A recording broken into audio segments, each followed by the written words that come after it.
My name is Grace Mitchell, and I'm 34 years old. 3 months ago, I stood outside my sister's $200,000 wedding while 500 guests celebrated inside because she decided I wasn't successful enough to attend. The small envelope I left at the reception desk that night would cost her a $2.8 million penthouse and completely redefine what success means in our family. Before I share what happened that night and the shocking aftermath, please take a moment to like and subscribe, but only if you genuinely connect with stories about setting boundaries with toxic family members. I'd love to know where you're watching from and what time it is there. Drop it in the comments below. Now let me take you back to that evening when everything changed between my sister Victoria and me. The St. Regis Hotel on Fifth Avenue looked like something out of a fairy tale that evening. Crystal chandeliers cast golden light across the marble lobby, and I could hear the string quartet warming up in the grand ballroom. Victoria had been planning this wedding for 18 months, and from the glimpses I'd seen on Instagram, she'd spared no expense. I smoothed down my simple black cocktail dress, a $200 find from Nordstrom Rack that I'd thought was perfectly appropriate.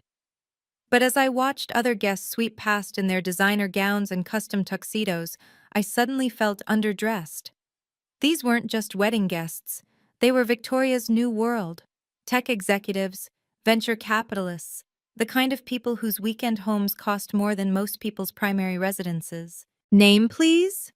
The receptionist behind the check-in desk wore a headset and held an iPad, her smile professionally bright. Grace Mitchell, I'm the bride's sister.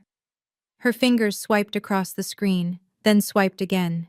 Her smile faltered slightly. Could you spell that for me? Gracemmitchell. I watched her face carefully as she searched through what must have been an extensive list. 500 guests, Victoria had told me, the biggest wedding the St. Regis had hosted this year. I'm so sorry, Miss Mitchell, but I'm not seeing your name here. She looked genuinely confused. Perhaps you're listed under a +1?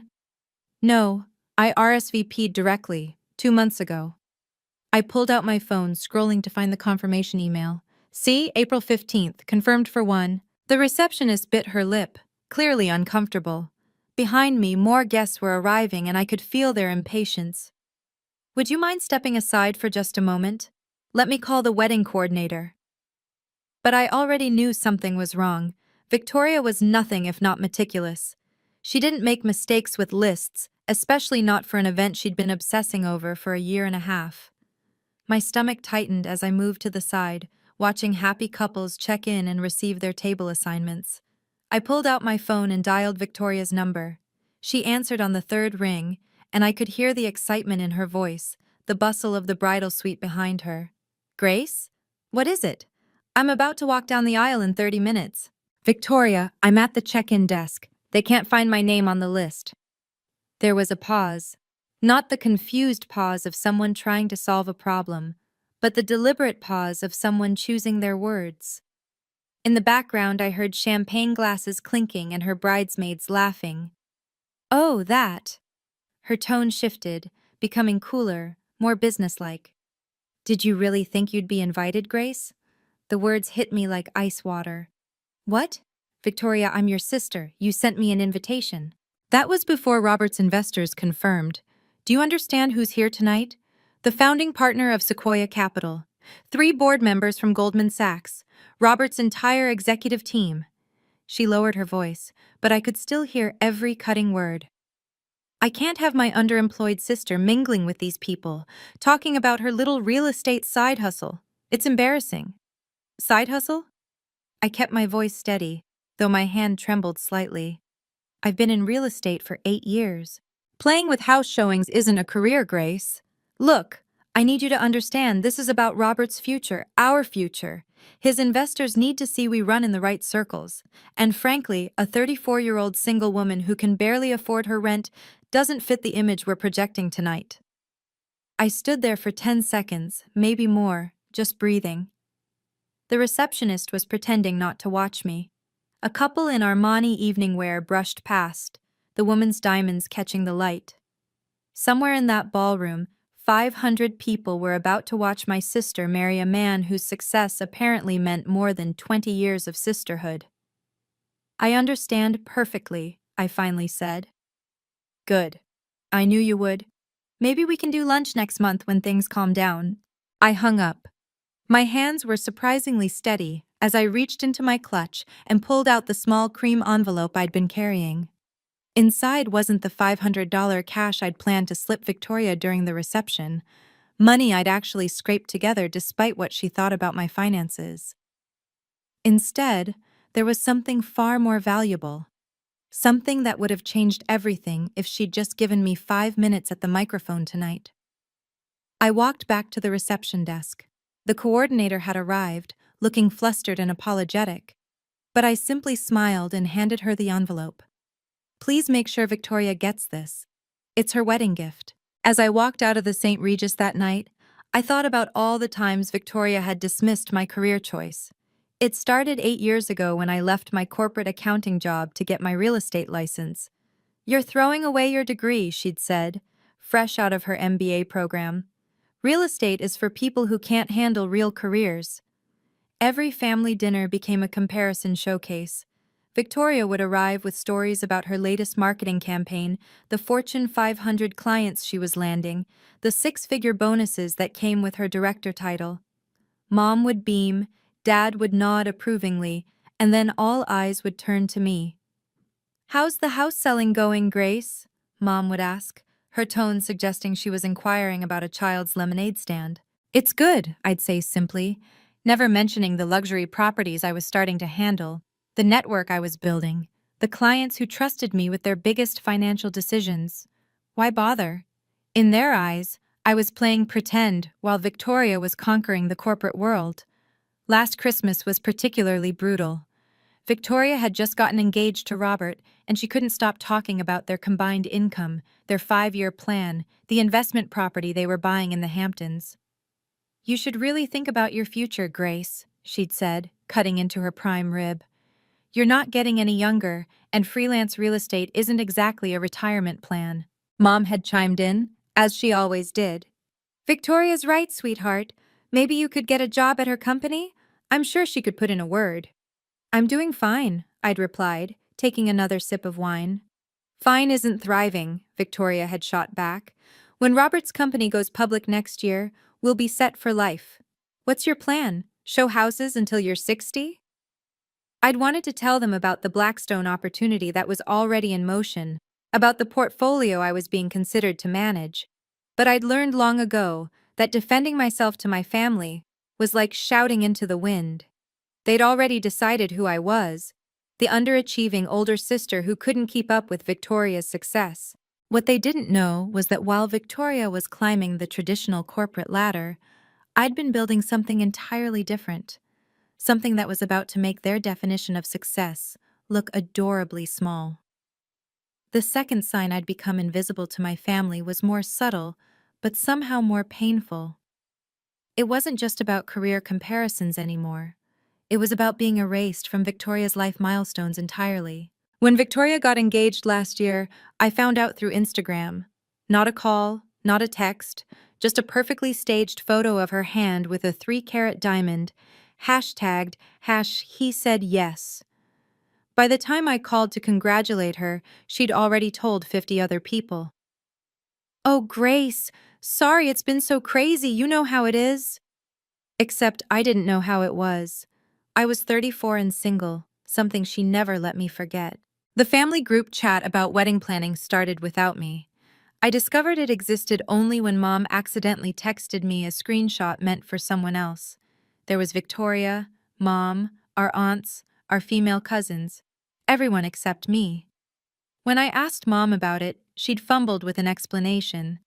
"Oh, honey, we didn't want to make you feel bad, since you're not, well, since you don't have experience with these things."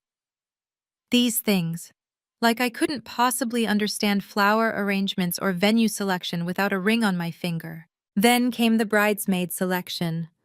Victoria chose her 3 college roommates, Robert's sister, and 2 cousins I barely knew she still talked to. When our aunt asked why I wasn't in the wedding party, Victoria had laughed it off. Grace isn't really the bridesmaid type, she's more comfortable behind the scenes. Behind the scenes. Invisible. The single sister who didn't photograph well with the other couples in the wedding party. But the final erasure, the one that should have prepared me for tonight, happened just last month. Victoria had posted a long, emotional tribute to all the important women in her life who had supported her journey to the altar. She mentioned her mentor, her yoga instructor, even her hairdresser. My name was nowhere in those 5 paragraphs. I'd become the ghost at every family gathering, the placeholder at holiday dinners, the sister who existed only when they needed someone to feel superior to. And for too long, I'd let them. I'd smiled through the dismissals, stayed quiet through the comparisons, accepted my role as the family's cautionary tale of what happens when you don't follow the traditional path. But ghosts have a funny way of haunting people when they least expect it. Standing outside the St. Regis, watching happy couples stream into my sister's wedding, I had a choice to make. I could fight for my seat at that table, cause a scene, demand to speak to Victoria in person, maybe even convince security to let me in. The old Grace would have done exactly that, would have swallowed her pride and found a way to smooth things over, to make herself small enough to fit into whatever corner they'd allow me. But as I stood there in my simple black dress, holding my clutch with that envelope inside, I realized something crucial. Some tables aren't worth sitting at. If I walked away now, if I let Victoria have her perfect wedding without the embarrassment of her unsuccessful sister, I'd lose any chance of reconnecting with extended family I only saw at weddings and funerals. Our cousins from California were in there, our great aunt from Boston who I hadn't seen in 3 years. These were relationships that would likely never recover once word got out that I'd been excluded. More than that, I'd be cementing my reputation as the family failure. Victoria would spin this story for years, how I couldn't even show up to support her on her big day, how I was probably too embarrassed by my own life to face all those successful people. Every family gathering would include whispered updates about poor Grace, still single, still struggling, still trying to make it in real estate while everyone else thrived. But the biggest loss, the one that made my chest tight, was that I'd lose any remaining claim to my place in this family. Not just Victoria's family, but the entire Mitchell clan. I'd become the cautionary tale they'd tell their children. Don't end up like Aunt Grace, who chose career instability over a real job and ended up alone. The doorman glanced at me sympathetically. I must have looked pathetic, standing there in the October cold, clearly dressed for a wedding I wasn't attending. "Can I call you a cab, miss?" "No, thank you, I'm fine." And surprisingly, I was, because losing all of those things, the family connections, the reputation, the place at their table, suddenly seemed like a small price to pay for keeping the one thing they'd been trying to take from me for years: my self-respect. I thought about the email sitting in my drafts folder, the one I'd planned to send to Victoria tomorrow with photos from tonight, congratulating her again on her happiness. I thought about the speech I'd written but would never give, about how proud I was of my little sister. I thought about all the ways I'd been prepared to celebrate her, even as she systematically erased me from her life.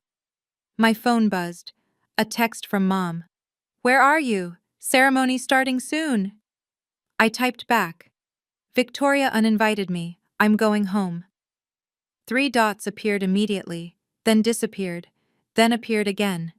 Finally, there must be a misunderstanding. There was no misunderstanding. For the first time in years, everything was crystal clear. I turned my back on the St. Regis, on the warm light spilling from its windows, on the sound of celebration and belonging that I'd never really been part of anyway. Some bridges are meant to burn. Some doors are meant to close. And sometimes, the most powerful thing you can do is simply walk away. If you've ever been underestimated by your own family, you'll understand what happens next.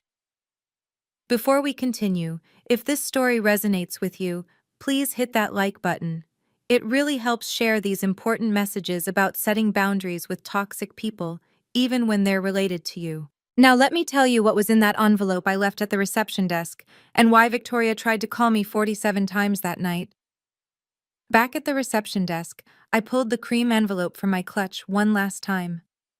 It was smaller than a typical wedding card, more like the kind that comes with flowers.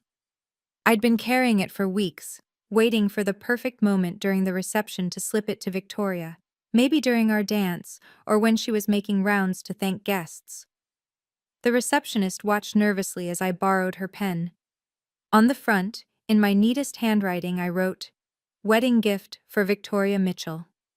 "Please make absolutely sure she gets this," I said, sliding it across the marble counter. "It's important." "Of course, Miss Mitchell. I'll personally deliver it to the bridal suite." "No." I shook my head. "Not now. After the ceremony, during the reception, when she's surrounded by all those important investors and executives she mentioned. The timing matters." The receptionist nodded, though she looked confused. I didn't blame her.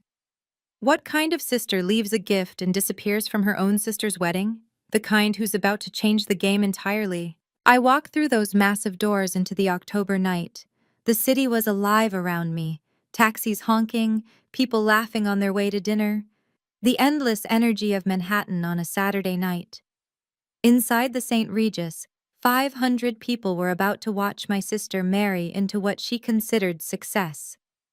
They'd toast with champagne that cost more than my monthly subway pass. They'd dance until midnight in a ballroom that looked like Versailles. And I'd be sitting in my favorite restaurant 3 blocks away, eating pasta arrabbiata and drinking a perfectly reasonable glass of Chianti, alone. As I walked, my phone stayed silent. The ceremony must have started. I imagined Victoria floating down the aisle in her $30,000 dress, Robert waiting at the altar in his custom Tom Ford tuxedo, their venture capitalist friends dabbing at tears while calculating the couple's combined net worth. None of them knew what was waiting in that envelope. None of them could imagine that the absent sister, the family disappointment, the one whose name had been literally erased from the guest list, had left behind something that would redefine every assumption they'd made about success and failure. 30 minutes. That's how long I estimated it would take for Victoria to open my gift once the reception started. 30 minutes before my phone would explode with calls I'd never answer. I turned my phone to silent and kept walking. I was halfway through my pasta when it started. My phone, face down on the table, began to glow like a strobe light. The vibrations were so intense that it actually moved across the table. I flipped it over. The screen was chaos. 47 missed calls from Victoria. 23 text messages, each more frantic than the last. "Grace, what is this? Is this real? Call me now. Please, this can't be real. Where are you? Grace, please. I'm sorry, okay? Just call me." 15 messages from Mom. "What did you do? Victoria is having a breakdown. This is her wedding day. How could you do this to your sister? Answer your phone." 8 calls from Robert. I'd never even had his number saved, but there it was, lighting up my screen again and again. 3 calls from numbers I didn't recognize. Probably Victoria borrowing other people's phones when I didn't answer hers. The restaurant was small and intimate, the kind of place where everyone can hear your phone buzzing. Other diners were starting to stare. The waiter approached, concerned. "Is everything all right, miss?" "Perfect," I said, and I meant it. I held down the power button until the screen went black. Could I get another glass of wine? For the first time in years, maybe the first time in my adult life, I felt completely in control. Not because I'd hurt Victoria, that wasn't the point, and never had been, but because I'd finally stopped accepting the role they'd assigned me.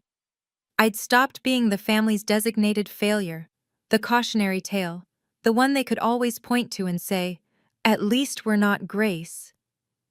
My phone might have been off, but I could imagine the scene at the St. Regis perfectly. Victoria, in her designer dress, surrounded by all those important people she'd wanted to impress, holding my business card with shaking hands.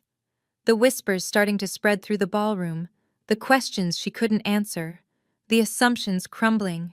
the image she'd carefully crafted beginning to crack. And the best part? She'd done it to herself. She'd opened that envelope in front of everyone, probably expecting cash or a check, something she could wave off with false modesty. Instead, she'd found something that made her call me 47 times in the span of 20 minutes. My pasta was getting cold, but I didn't care. For once, I was exactly where I wanted to be. The truth was, I'd been keeping secrets for months. Not malicious secrets, not the kind meant to hurt anyone, but the kind you hold close when you're not sure who you can trust with your success. The email had come through on a Tuesday morning 6 months ago, while I was showing a cramped two-bedroom in Queens to a young couple. My phone buzzed with a notification from an address I didn't recognize, jthompson@blackstone.com. I almost deleted it, thinking it was spam. Real estate agents get all kinds of bogus investment offers. But something made me open it. Dear Ms. Mitchell, following your exceptional handling of the Riverside portfolio disposition and your innovative approach to our Chelsea development project, Blackstone Real Estate Partners would like to discuss a senior position within our New York office. I'd read it 3 times standing in that musty Queens apartment while my clients debated square footage. Blackstone, the largest real estate investment firm in the world, managing over $300 billion in assets. They wanted me. The interviews had been intense. 6 rounds over 3 months, flying to their offices in Manhattan, meeting with executives whose names I'd only read in the Wall Street Journal. They grilled me on market analysis, portfolio management, international real estate trends. Everything I'd taught myself over 8 years of what my family called playing with houses. The final offer had come just 1 week before Victoria's wedding. Senior Vice President, Real Estate Acquisitions, managing a $500 million portfolio focused on luxury residential properties in the tri-state area. The salary was more than Victoria and Robert's combined income. The signing bonus alone was more than I'd made in the past 2 years.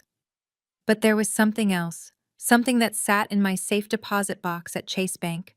Something I'd been planning to reveal at the wedding in the most gracious way possible. 6 months ago, right after that first Blackstone interview, I'd done something impulsive.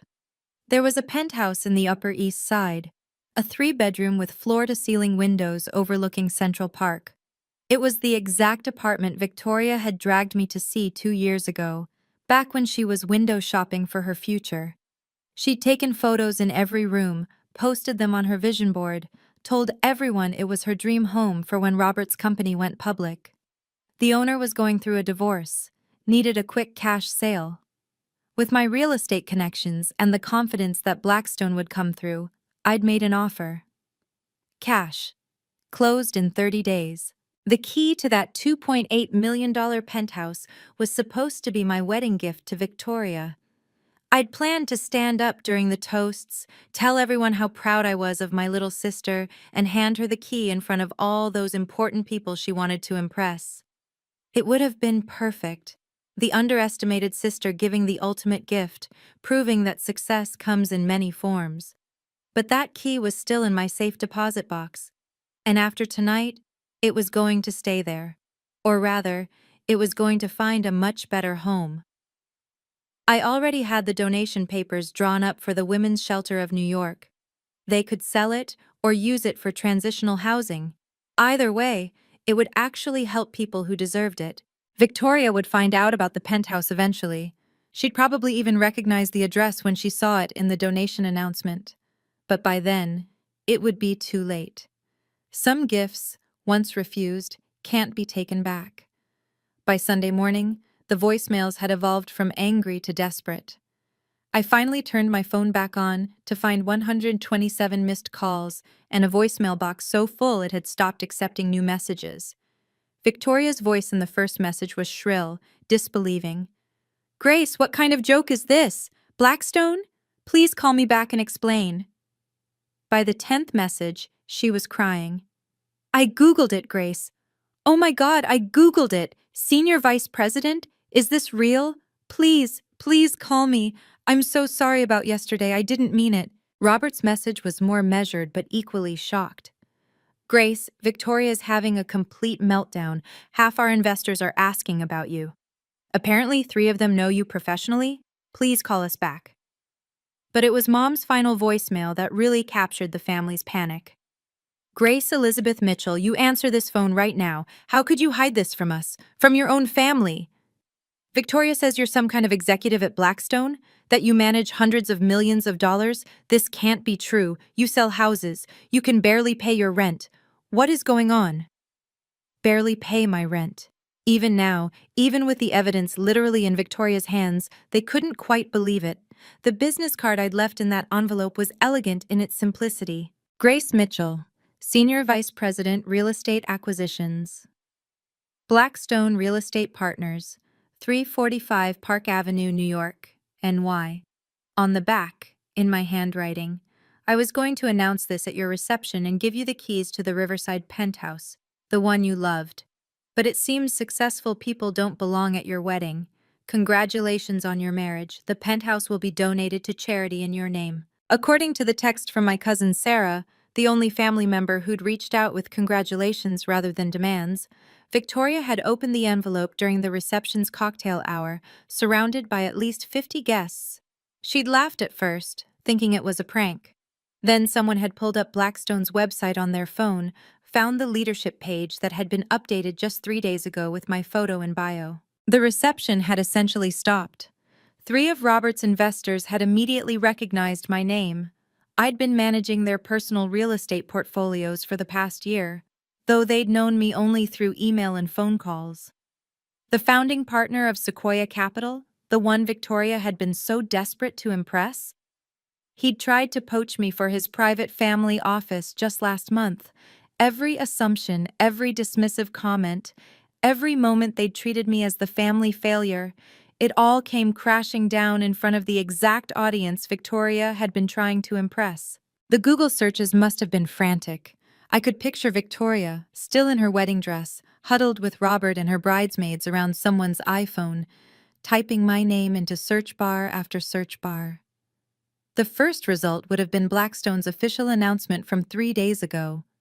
Blackstone Real Estate Partners appoints Grace Mitchell as Senior Vice President of Real Estate Acquisitions. Then the details that would have made their jaws drop.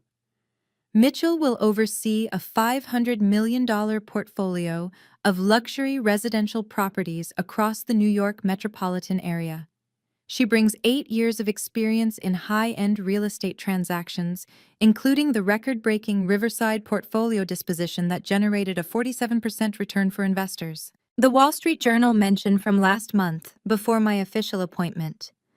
Grace Mitchell, the independent broker who orchestrated the $127 million Chelsea development deal, represents a new generation of real estate professionals disrupting traditional models. The Real Deal's profile from 6 months ago. The quiet power broker, how Grace Mitchell became the go-to for ultra-high net worth real estate. But the number that would have really stunned them was right there on Blackstone's website. Assets under management, $1 trillion. My division alone, $115 billion. Sarah's text included a photo from the reception. Victoria holding my business card, her face a mixture of shock and devastation, surrounded by guests who were all staring at their phones. Robert was beside her, his hand on her back, but his expression was equally stunned.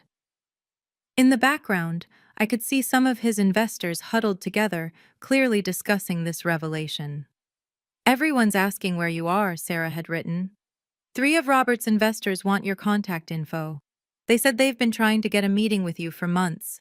Victoria had to admit she doesn't even have your work email. She didn't have my work email. She didn't know where my office was. She didn't know anything about my professional life because she'd never asked.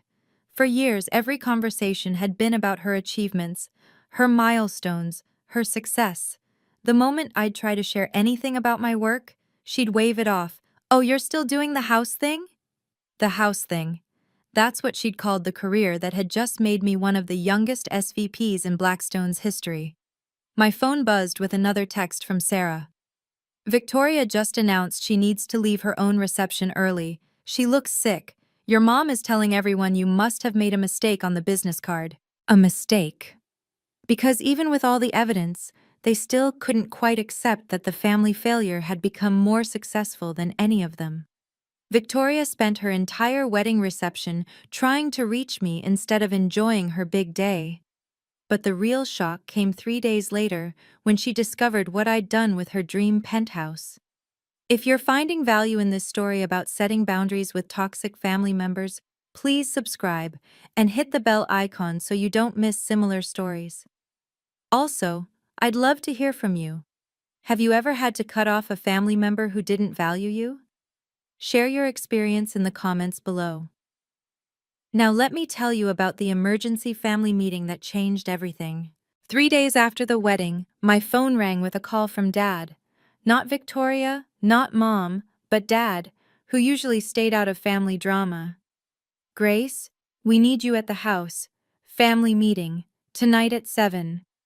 I'm not coming, Dad. Your sister is devastated. Your mother is beside herself. The least you can do is explain yourself. Explain what? That I got a job promotion? That I'm successful? What exactly needs explaining? He sighed heavily. Just, please, 1 hour. We need to understand what happened. I almost felt bad for him. Almost. They can have their meeting. I won't be there. The family meeting happened anyway. Sarah, bless her, gave me the play-by-play through texts. The entire Mitchell clan had assembled in my parents' living room. Mom, Dad, Victoria and Robert, 3 aunts, 2 uncles, and several cousins. The same people who'd been at the wedding, who'd witnessed Victoria's meltdown over my business card. According to Sarah, Victoria had stood in front of everyone, still in her honeymoon-cancelled casual wear, and read my business card out loud like it was evidence in a trial.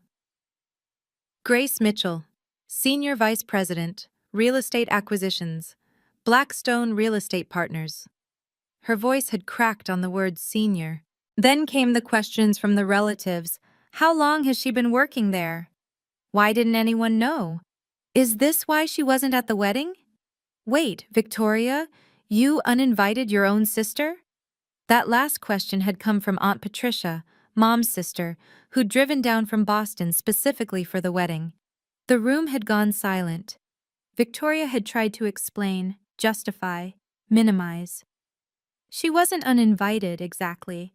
There was a mix-up with the list, and honestly, I thought she'd be uncomfortable around Robert's business associates. I was trying to protect her. Protect her? Uncle James had laughed. Actually laughed. Your sister is an SVP at Blackstone, and you were trying to protect her from some startup investors? The truth had started to unravel then. How Victoria had deliberately removed my name.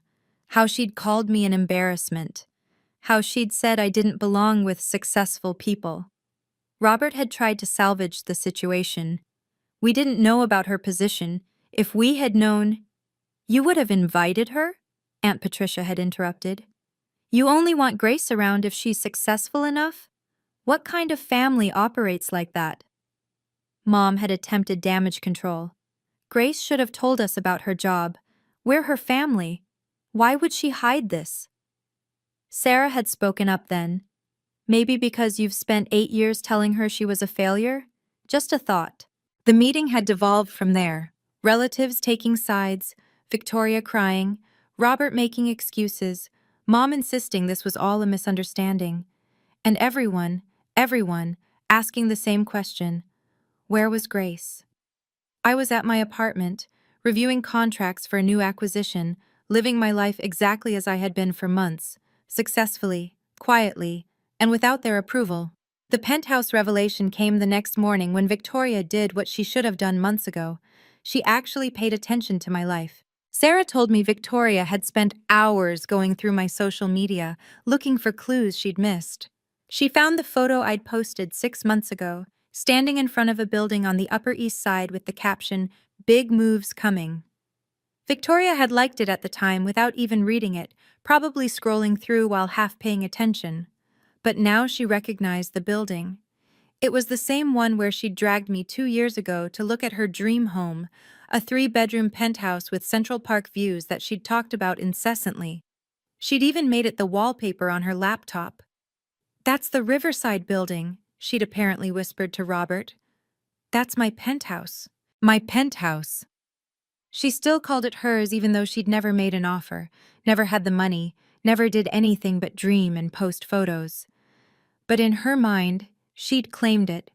The real estate records were public. It took Robert less than 5 minutes to pull up the sale from 6 months ago. Unit 47B, sold for $2.8 million, cash purchase, buyer, Grace Mitchell. Victoria's call came immediately. For once, I answered. "You bought it?" Her voice was barely a whisper. "You actually bought my dream apartment?" "I bought an apartment," I corrected. "It became yours only in your imagination." But you knew I wanted it. You knew it was my dream home. And I was going to give it to you. The keys were going to be my wedding gift. I had a whole speech planned about how proud I was of my little sister, how she deserved her dream home. I was going to hand you the keys in front of all those important investors you mentioned. The silence stretched so long I thought she'd hung up. "You were going to give me a $3 million apartment?" 2.8. And yes. But then you decided I wasn't successful enough to attend your wedding, so I decided you weren't grateful enough to receive my gift. "Grace, please. I'm sorry. I was wrong. I was so wrong. Can we talk about this? Can we fix this?" "Some things can't be fixed, Victoria. You didn't just uninvite me from your wedding. You erased me from your life because you thought I was beneath you. And you did it publicly, cruelly, on what should have been a day of celebration." "I'll do anything, please. Robert and we've been saving for years for a place like that. It would change our lives." I thought about all the times my success could have changed my life in their eyes, if they'd only bothered to look. "It's already changing lives," I said. "Just not yours." The donation paperwork had been signed that very morning. I'd met with the director of the Women's Shelter of New York at 9 a.m. sharp, in the conference room of my attorney's office in Midtown. "Ms. Mitchell, I need to make sure you understand," the director, Maria Santos, had said, her eyes wide. "This is a $2.8 million property. You're certain you want to donate it entirely?" "Completely certain.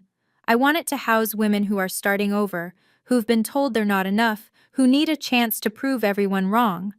The tax benefits were substantial. A $2.8 million charitable deduction that my accountant was thrilled about. But more importantly, the penthouse would be sold, and the proceeds would fund the shelter's operations for the next 5 years. Or, if they chose, they could convert it into transitional housing for 12 women at a time. I'd had my attorney send a copy of the donation receipt to Victoria's email that afternoon. The subject line was simple: "Your wedding gift has found a better home." The attachment showed everything: the deed transfer, the donation valuation, the tax documents, and a letter from the shelter thanking me for the most generous single donation in our organization's history. Victoria called 17 times in the next hour, Robert called 10, Mom called 23. I answered none of them. Instead, I was sitting in my new office at Blackstone, corner unit, 42nd floor, overlooking Park Avenue. My assistant, James, knocked and entered with my afternoon coffee. "Ms. Mitchell, you have 3 messages from a Robert Chen insisting it's urgent, and someone named Victoria has called reception 4 times trying to get past security." "Thank you, James. Please add them to the no-call list." He nodded without question. That's what I loved about Blackstone. Professional boundaries were sacred here. My phone buzzed with a text from Sarah. "Victoria just told everyone you gave away her apartment to charity. Uncle James said it wasn't her apartment if she didn't own it." She ran out crying. I set my phone aside and turned back to my computer. I had a portfolio to manage, deals to close, a career to build. The same career they'd dismissed as playing with houses for 8 years. The penthouse was gone, donated, making a real difference in the world. And Victoria? She was learning what it felt like to have something you thought was yours disappear in an instant. The difference was, she'd only lost a dream. When she'd uninvited me from her wedding, she'd tried to take my dignity. One of those things could be replaced. The other was priceless. 2 weeks after the wedding, Victoria made her last desperate attempt. She'd somehow figured out the Blackstone building address, probably from LinkedIn, and showed up at our lobby on a Tuesday morning. James called up to my office at 9:15. "Ms. Mitchell, there's a Victoria Mitchell in the lobby insisting she's your sister. Security won't let her up without your approval." I looked at the security monitor on my desk. There she was, in her designer suit, arguing with the security desk. She looked smaller somehow, diminished. The confident marketing director who'd dismissed me at her wedding had been replaced by someone who finally understood what she'd thrown away. "She doesn't have an appointment," I told James. "Our policy is clear." "Of course, Ms. Mitchell. I'll inform security." I watched on the monitor as security explained she couldn't access the elevator without clearance. Victoria pulled out her phone, and mine immediately rang. I let it go to voicemail. Her message was desperate. "I'm in your lobby, Grace. Please. 5 minutes. That's all I'm asking. I know I hurt you. I know I was wrong, but we're sisters. That has to mean something." Sisters. We were sisters when it was convenient for her, when she needed something, when my success suddenly made me worth knowing. I composed an email instead of calling. "Victoria, boundaries are not suggestions. They are not negotiable. They are not erased by apologies or blood relations. You made it clear at your wedding that success was your entry requirement for family. Now that you know I've exceeded that requirement, you want to change the rules. But that's not how this works. I wish you and Robert every happiness in your marriage. I hope your careers continue to flourish. I hope you find your dream home someday through your own efforts. But I will not be part of your life moving forward. This is not a punishment or revenge. This is a choice, the same kind of choice you made when you removed my name from your guest list. The difference is, I'm making my choice with honesty instead of deception. Please don't come to my office again. Security has your photo now. Grace." I watched her read it on her phone in the lobby. Her shoulders sagged. She stood there for another 10 minutes, maybe hoping I'd change my mind, before finally walking out into the Manhattan morning. That was the last time Victoria tried to contact me directly. The family pressure continued for months, but I held firm. Some boundaries, once set, shouldn't be moved. The social consequences of that wedding night rippled through Victoria's carefully constructed world in ways she never anticipated. It started with Robert's investors. 3 of them were my clients, something Victoria discovered only after the wedding, when they asked Robert why his wife had banned one of their top real estate advisors from the reception. The founding partner from Sequoia Capital was particularly blunt. "Your wife uninvited Grace Mitchell? The same Grace Mitchell who managed my family's $30 million property portfolio? That shows remarkably poor judgment." The startup community in New York is smaller than people think. Word spread quickly that Robert's new wife had publicly humiliated an SVP from Blackstone, someone many of them needed for their own real estate investments. 2 potential investors pulled out of Robert's Series B funding round, citing concerns about the leadership team's decision-making. But the real blow came from an unexpected source, Robert's own company. Sarah heard through the family grapevine that Robert's board had called an emergency meeting 3 weeks after the wedding. Having a spouse who publicly alienated major players in the financial world was apparently not the image they wanted for their CEO. They didn't fire him, but they did institute a new policy about spousal involvement in company-related social events. Translation: Victoria was no longer welcome at corporate functions. The woman who'd been so concerned about impressing investors, who'd literally uninvited her own sister to protect her image, was now herself uninvited from the very world she'd tried so hard to enter. Meanwhile, my professional life flourished in ways that became impossible for the family to ignore. The Wall Street Journal ran a feature on young leaders in real estate, and my photo was prominently displayed. The article mentioned the $500 million portfolio I managed, the innovative deals I'd structured, the fact that I was the youngest SVP in Blackstone's real estate division. Mom sent me the clipped article with a note. "So proud of you, sweetheart. Always knew you'd make something of yourself." Always knew. The revisionist history was almost amusing. Victoria and Robert's social media, once filled with glamorous couple photos and celebration posts, went quiet. The honeymoon photos never appeared. The Mr. and Mrs. posts stopped.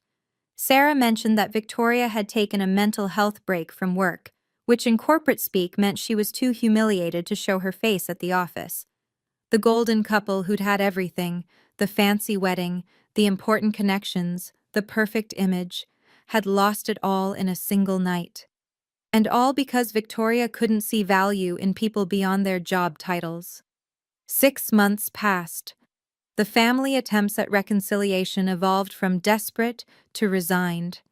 Mom still called monthly, always with the same refrain. "She's your sister, Grace. Family forgives." "Family also respects," I'd reply. "When Victoria learns that lesson, we can talk about forgiveness." The extended family had split into camps. Aunt Patricia and Uncle James, who'd witnessed Victoria's behavior firsthand, supported my boundaries. The others, who only heard Victoria's version of being misunderstood, thought I was being cruel. I didn't care anymore about their opinions. I was too busy living my life. The promotion to executive vice president came 8 months after the wedding. With it came a new portfolio worth $1.2 billion and a team of 12 analysts. The announcement made the Financial Times. This time, Victoria didn't try to call. But Sarah told me she'd printed the article and cried at her desk. "She keeps telling people you two are just going through a rough patch," Sarah said over coffee one afternoon. "That you'll come around eventually." "And what do you tell her?" "The truth, that you've moved on, that you're dating that architect from the Tribeca project, that you're happy." I was happy. David was everything my family would have approved of, successful, stable, from a good family. The irony that I'd found him only after I'd stopped caring about their approval wasn't lost on me. Victoria, meanwhile, was struggling.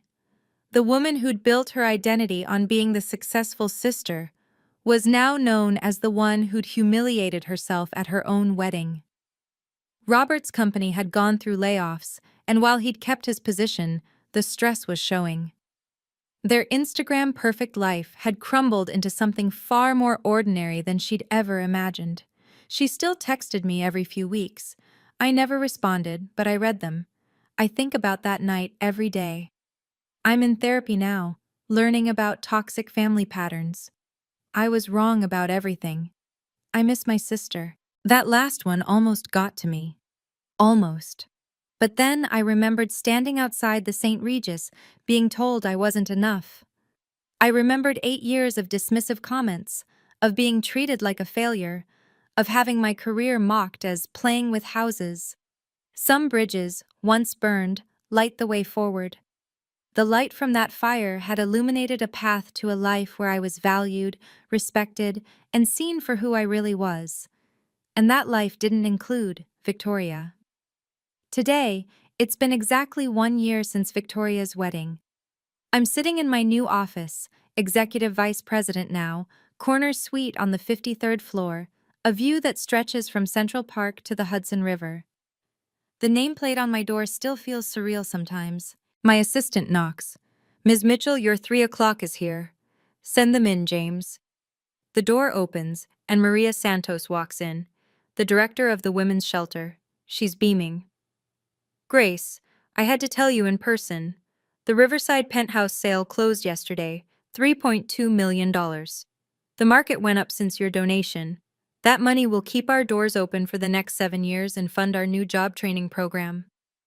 "That's wonderful, Maria. 43 women have already gone through our transitional housing program because of you. 43 women who were told they were worthless, who had nowhere to go, who needed someone to believe they were enough. You gave them that." After she leaves, I stand at my window, looking out at the city. Somewhere out there, Victoria is living her life. Still married to Robert, last I heard. Still working her corporate job. still posting carefully curated photos of a life that looks successful from the outside. She sent me a letter last week. An actual letter, not a text or email. I recognized her handwriting on the envelope and almost threw it away, but curiosity won. Grace, it's been a year since I made the worst decision of my life. I don't expect forgiveness. I don't expect a response. I just need you to know that I understand now. Success isn't about titles or salaries or who has the bigger apartment. It's about being the kind of person others want to celebrate, not because of what you've achieved, but because of who you are. I failed that test. I failed as a sister. You didn't just become successful, Grace. You always were. I was just too blinded by my own insecurity to see it. I'm not asking for another chance. I'm just asking you to know that I finally understand what I lost. Not the penthouse, not the connections. I lost my sister. And that's worth more than any apartment could ever be. Victoria. I kept the letter. Not because I'm ready to forgive, but because it's proof that people can learn, even if it's too late. My phone buzzes with a text from David. Dinner at 8, that new place in Soho? Perfect! Love you! My new rule is simple. I surround myself with people who saw my worth when I had nothing to prove. David, Sarah, my team at Blackstone, the friends who celebrated my quiet successes long before they became public victories. As for family, family isn't just blood, it's the people who stand by you when you're invisible and celebrate you before you're impressive. It's the ones who see your worth when your name isn't on any list. Sometimes the most expensive gift you can give yourself is walking away from people who can't see your value. Even if they share your last name. Even if they eventually learn to see it. Even if they beg for another chance. Because self-respect? That's the only success that really matters. If you've made it this far, you understand that sometimes the most powerful thing you can do is simply walk away from people who don't see your worth, even if they're family. What boundaries have you had to set with toxic relatives? Have you ever had to choose self-respect over family harmony? I'd love to hear your story in the comments below. And if this message resonated with you, please share it with someone who needs to hear that they're already enough, exactly as they are. Subscribe for more stories about choosing self-worth over toxic relationships. Remember, success isn't about proving others wrong, it's about proving yourself right.